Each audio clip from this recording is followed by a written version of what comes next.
El Señor esté con ustedes. Y con tu espíritu. Lectura del Santo Evangelio según San Marcos. Gloria a ti, Señor. En aquel tiempo Jesús subió al monte, llamó a los que quiso y se fueron con él, e instituyó 12 para que estuvieran con él y para enviarlos a predicar y que tuvieran autoridad para expulsar a los demonios. Simón, a quien puso el nombre de Pedro, Santiago el de Zebedeo y Juan, el hermano de Santiago, a quien puso el nombre de Boanerges, es decir, los hijos del trueno, Andrés, Felipe, Bartolomé, Mateo, Tomás, Santiago el de Alfeo, Tadeo, Simón el de Canaán y Judas Iscariote, el que lo entregó. Palabra del Señor. Gloria y honor a ti, Señor Jesús.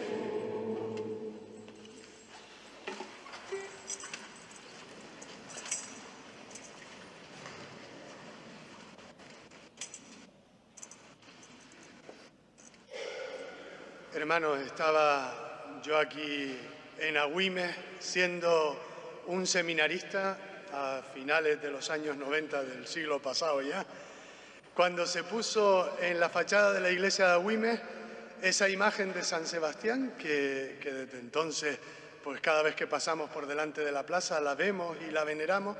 Me parece que fue por una iniciativa de don Luis Correa. Y me acuerdo que en aquel tiempo, cuando se hizo aquella celebración para bendecirla, para inaugurarla, el párroco, en aquel momento era don Manuel Merchán, decía estas palabras en aquel momento, unas palabras que no recuerdo literalmente, pero eran más o menos parecidas. San Sebastián, que configuró su vida con Cristo y fue testigo, imitando la vida de su maestro, dando testimonio de su vocación y de la libertad con la que Cristo lo había ganado. Y las recordaba precisamente cuando don Miguel me invitó para celebrar hoy aquí el Día de San Sebastián, porque me parece muy oportuno pensar en la cualidad del testimonio de San Sebastián. Y creo que es una buena guía estas dos sugerencias que se hicieron en aquel momento y que desde entonces, cada vez que miramos esa imagen en la fachada, nos recuerda por qué lo tenemos como patrón a San Sebastián, por qué su testimonio ha sido tan importante a lo largo de los siglos y por qué tiene que seguir siéndolo. En primer lugar, testigo de la vocación con la que fue llamado. Creo que es muy bonito y muy importante recordar esto hoy, porque este es el centro de la fe cristiana. La fe cristiana no consiste en tener una serie de ideas en la cabeza, no es una ideología, no es ni siquiera tener una serie de principios, aunque fuesen principios éticos. Uno no se hace cristiano para cumplir una serie de mandamientos. Uno es cristiano porque se ha encontrado con Cristo y porque Cristo ha pronunciado su nombre. Y entonces uno empieza a vivir según esa llamada, según esa vocación. Y no puede desligarse fe de vocación. Si nosotros creemos que somos buenos cristianos porque hacemos una serie de prácticas, porque ya estamos acostumbrados a vivir de un modo, pues en realidad estamos muy equivocados, porque estaremos viviendo una atrofia de la fe, un error que se llama el aburguesamiento de la fe. Y esa fe no es la fe viva, que Jesús vino a comunicarnos y que los apóstoles predicaron en la primera hora. Eso que recibió San Sebastián y por lo que dio su vida. La fe es la vocación. Y no podemos distinguirla, porque la fe está destinada a impregnar toda nuestra vida. La fe no es algo que me sucede, no es una verruga que me sale. O sea, aquí está Juan Jesús y aquí está su fe. Es una verruga que tiene. No, la fe es Juan Jesús, es Lola, es María, es Pepe. Somos nosotros viviendo, no es un aspecto de nuestra vida. Es nuestra propia vida en la que Dios se ha fijado y nos ha llamado. Y nos ha llamado precisamente para que salgamos de nuestra instalación, de nuestro aburguesamiento. Esto es tan importante que es lo único que podemos llamar fe viva. La otra fe, la fe instalada, la fe aburguesada, es la que el apóstol Santiago llamaba fe muerta. Y esa fe no sirve para nada, porque al final no salva. Esa fe no es la que nos va a hacer felices, porque esa fe es exógena, es externa al propio ser humano. Nuestra fe es escuchar a Dios que nos llama y seguirle. Escuchar que nos dice, tú ven y sígueme. Y yo me animo y le sigo. No es tener una serie de ideas en la cabeza, Mira, San Sebastián entendió perfectamente esto. Él podía haber vivido una vida muy instalada. De hecho, perteneciendo allá a la primera cohorte que guardaba al emperador, pues él podría haber tenido una vida facilona, una vida sin problemas, pero él había percibido que esa llamada de Dios era la constante de su vida, era el motor de su vida y no quería vivir de ninguna otra manera. Y por eso consideró más vivir así que no vivir instalado. Seguramente que instalado hubiese vivido muchos años los que se vivieran en aquella época sin dificultades, haciéndose un nombre. Pero este es el problema. Puede que ese no fuese el nombre que Jesús pronunció, sino el que él se empeñó en hacer resonar. Y San Sebastián no quiso eso. Y por eso cuando el propio emperador Maximiano, que gobernaba con Diocleciano en la época más dura que se conoce para el cristianismo, la persecución de Diocleciano, aunque es la quinta, es considerada la más feroz, en la que más cristianos murieron por querer vivir su fe. Pues cuando Maximiano se dio cuenta de que éste, siendo un prócer en su propio ejército, en realidad vivía como cristiano, vivía según su vocación, no lo soportó. Y lo mandó a matar.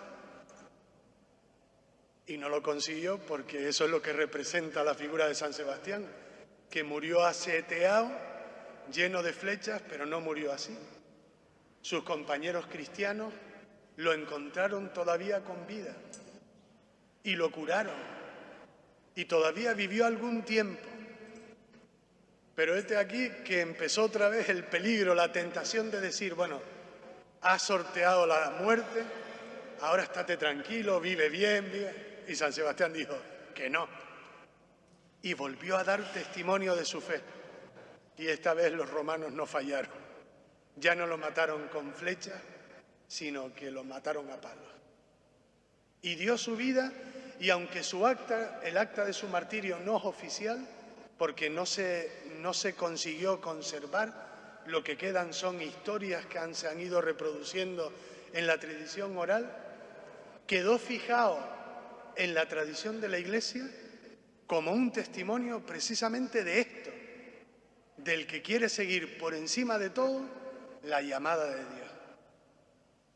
Creo que si nosotros lo tenemos como patrón, si recogemos el testigo de su testimonio, esto a nosotros nos tiene que espolear.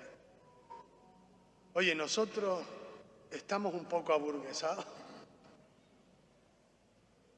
Estamos tan tranquilones con nuestra fe que ya no significa nada, porque sencillamente consiste en hacer una serie de cosas, en cumplir una serie de requisitos, cuando Dios nunca se va a quedar parado, cuando Dios no va a renunciar a seguir llamándonos cada día para que amemos, para que nos dejemos amar por Él, en definitiva, para que seamos santos. Y si todavía no lo somos, y no lo somos, este testimonio de Sebastián nos tiene que doler. Yo no puedo vivir como cristiano instalado, tranquilón. Es que yo ya he hecho tanto, es que ya yo he celebrado tantas misas y he rezado tantos rosarios. Pues es que eso no se mide por una cantidad, sino que es un aspecto cualitativo. Yo realmente estoy amando como Dios quiere. Estoy amándolo a Él y a los demás por encima de mí mismo, porque a eso me llama Cristo. Esa es mi vocación. El que no me conforme, el que no me resigne y diga, bueno, pues ya yo he hecho lo que he podido, que no. Que tienes que pensar solo en su llamada.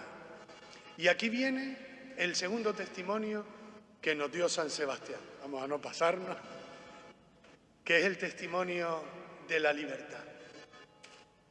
Porque esa vocación a ser santo es en realidad una vocación a ser libre, con esa libertad que decía San Pablo que nos ganó Cristo.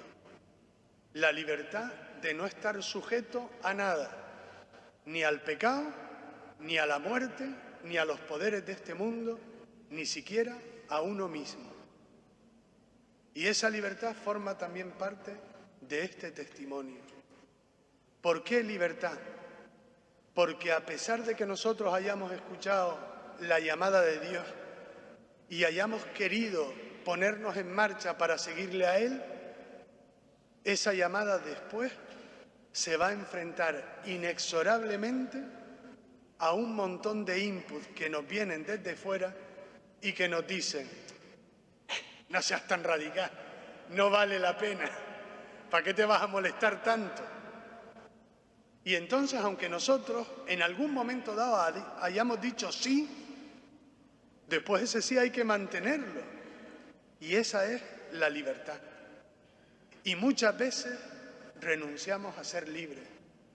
Pactamos con la mediocridad porque decimos, ay, es que esto es demasiado. Pero ¿no lo sabías cuando Jesús te llamó?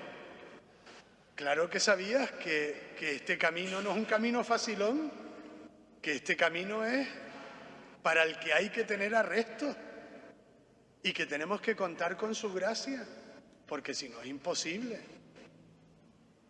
Claro que lo sabías, pero quizás nos hemos olvidado y hemos ido renunciando, hemos ido vendiendo cotas de libertad para estar más tranquilos.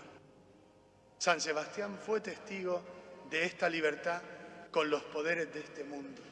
En primer lugar, con el emperador, pero también con sus compañeros de la primera cohorte, que no le entendían y que continuamente le sugerían, chacha, no lo lleves tan lejos, no te entregues hasta el fin, pon un poquito de incienso en el pebetero del emperador, ¿qué más te da si eso no te va a quitar nada de tu fe? Y San Sebastián prefirió seguir siendo libre.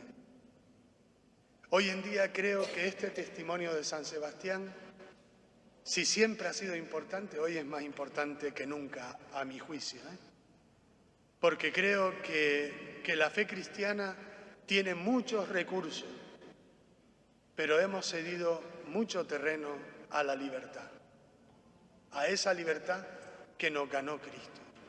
En primer lugar, la libertad con nosotros mismos. Porque muchas veces nosotros nos gustaría ser libres, pero no nos atrevemos a ser libres. Y entonces dejamos de seguir a Cristo porque empezamos a mirar nuestra propia pobreza, nuestra propia mediocridad, a castigarnos y autoflagelarnos, total como una excusa para no fijarnos en la llamada de Cristo y seguirle a Él. Y empezamos con un montón de cosas en nuestra cabeza en la que decimos, pues si es que yo no valgo para esto, es que esto es mucho para mí. Santos que lo sean otros.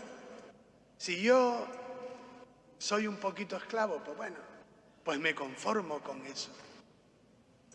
Esa primera tentación contra la libertad que es dentro de nuestro interior, esa es terrible, ¿eh? Y nos tiene acogotados, nos tiene que no somos capaces de dar más, porque es un ruido que tenemos instalado aquí en nuestra cabeza, una obsesión, iba a decir una obsesión demoníaca, pero en realidad es peor que una obsesión demoníaca, porque el demonio no nos paraliza tanto como nos paralizamos nosotros mismos. Hace muy poquito, en Navidad, vi una película, a lo mejor la han visto, Chaos Walking, la última de Tom Holland. Y es una película que me resultó muy sugerente porque habla precisamente de esto, ¿no? Habla de una sociedad distópica en el año 2600, en no sé cuánto, ¿no? En el que la humanidad ya ha conseguido traspasar las fronteras de la Vía Láctea y ya está habitando otros planetas del universo, ¿no? Y entonces hay una colonia que está en no sé qué planeta, que no me acuerdo cómo se llama, en la que llega la humanidad, pero tiene una característica ese planeta, que allí los seres humanos que han nacido en la Tierra no solo escuchan las palabras que han dicho los otros, sino que escuchan también los pensamientos de los otros. Y a eso le llaman el ruido, porque a lo mejor yo solo quiero que escuchen lo que yo digo, no lo que yo estoy pensando, pero el otro está escuchando lo que yo estoy pensando. Y es un ruido, una interferencia que afecta la relación entre las personas. De hecho, en la película lo plantean como una verdadera tortura, porque uno entonces nunca puede esconderle nada a los demás. No solo le muestra lo que uno quiere, sino también lo que está pensando. Y a lo mejor estoy con otro y estoy diciéndole, sí, no te preocupes que yo lo hago, pero estoy pensando, sí, mañana lo hago. Y eso para ellos era un sufrimiento. Y de hecho la película acaba muy mal, porque acaban siendo tan desconfiados, que acaban matándose. Pues un poco esa película está representando algo en lo que todos nos jugamos mucho, y es si somos capaces de controlar y ser libres con el ruido que llevamos en nuestra propia cabeza, con el ruido que nos está haciendo desconfiar continuamente de Dios y que ya no miremos y escuchemos solo su llamada, sino que nos estemos mirando a nosotros mismos, nuestras capacidades, nuestros retos, nuestras ilusiones.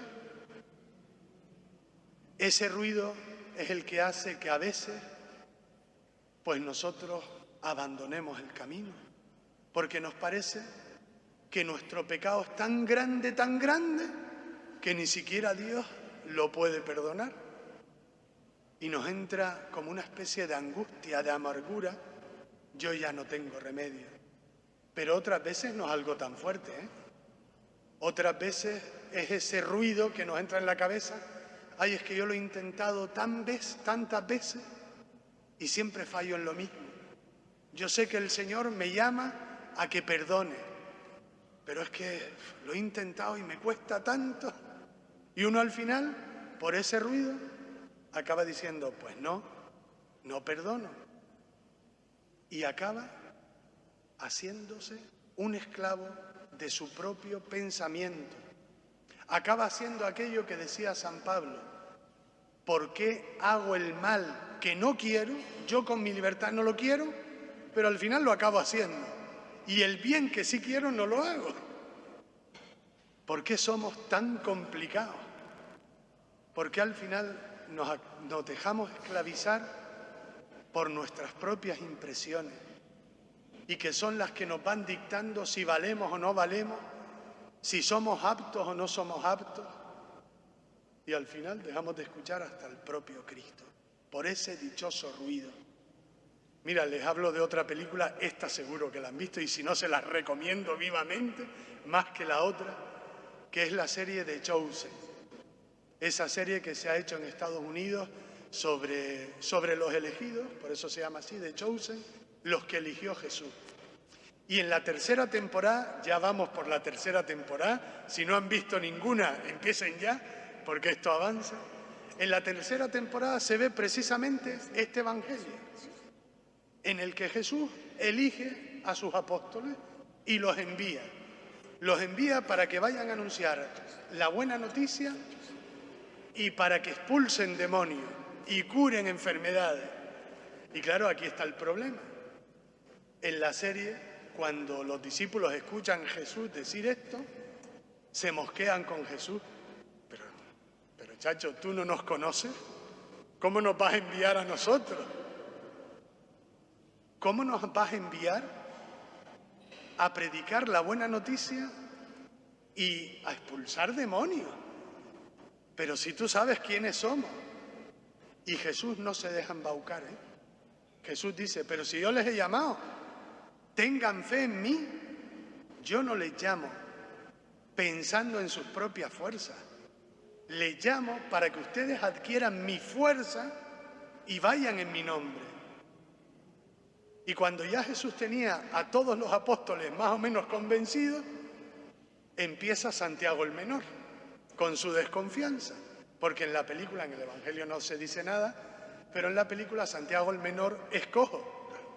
Y entonces le dice a Jesús, hombre, ¿cómo me mandas tú a curar paralíticos si no me has curado ni a mí? Y casi como que está enfadado, que esto es una ofensa. ¿Qué me estás haciendo? Y hay una conversación preciosa entre Jesús y Santiago el Menor, en el que el Señor le dice a Santiago, Santiago, yo no te he curado porque a ti no te hace falta. Tú no tienes que ser curado. Tú solo tienes que curar a otros. Tienes que ir en mi nombre. Tienes que fiarte de mí y dejar de estar mirando tus complejos. Y Jesús le dijo, lo único que necesitas es saber esto. Yo te amo. Y aquello desarmó a Santiago el Menor. Dejó de poner ya dificultades y se lanzó. Pero porque Santiago aceptó calmar su propia mente y fiarse de Cristo. Si tú me amas, el segundo peligro que tenemos contra nuestra libertad, y es una amenaza verdadera, es que hagamos dejación de nuestra libertad por miedo. Y el miedo a lo que Dios me pueda pedir, el miedo a los demás, el miedo a la iglesia, el miedo a comprometerme, es terrible y es una parálisis para la fe. Una parálisis completa, ¿eh? Y hay que liberarse de ese miedo. El difunto Papa Benedicto XVI, cuando una vez le preguntaron, ¿qué es lo más contrario a la fe? Todo el mundo pensaba que iba a decir la duda, dudar. Y Benedicto XVI decía, no, todo el mundo duda, hasta los cristianos dudamos. Y lo que intentamos es resolver esas dudas, pero todo el mundo duda. Lo más contrario a la fe es el miedo.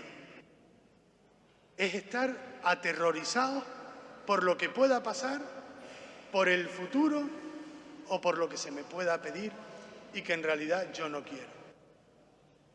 Por eso la libertad siempre tiene esta amenaza del miedo y hay que liberarse de esto, ¿eh? Esa es la razón por la que los primeros mártires de la Iglesia, para contrarrestar sus miedos, se volcaban en los demás San Sebastián, San Fabián, que también se celebra hoy, San Fructuoso, Santa Inés, que la celebramos mañana, todos son mártires de esa quinta persecución. ¿Y qué hacían para fortalecer su fe y no dejarse llevar por los miedos? Pues practicaban la caridad, se volcaban en los demás, de alguna forma, para poner algo objetivo en su vida y no dejarse llevar por esa subjetividad que es donde siempre funciona el miedo. Cuando yo tengo delante a un necesitado, a un pobre, a un anciano, a una persona sola que necesita compañía, a un buen amigo, aunque a lo mejor sea muy pesado, pero que necesita un buen consejo, o que yo arrime un poquito el hombro. Cuando yo tengo al prójimo delante, tengo algo objetivo. Y puedo decir, esto no depende de cómo esté yo trabado en mi cabeza, de los miedos que yo tengo en mi cabeza. Simplemente lo tengo delante, lo tengo al lado.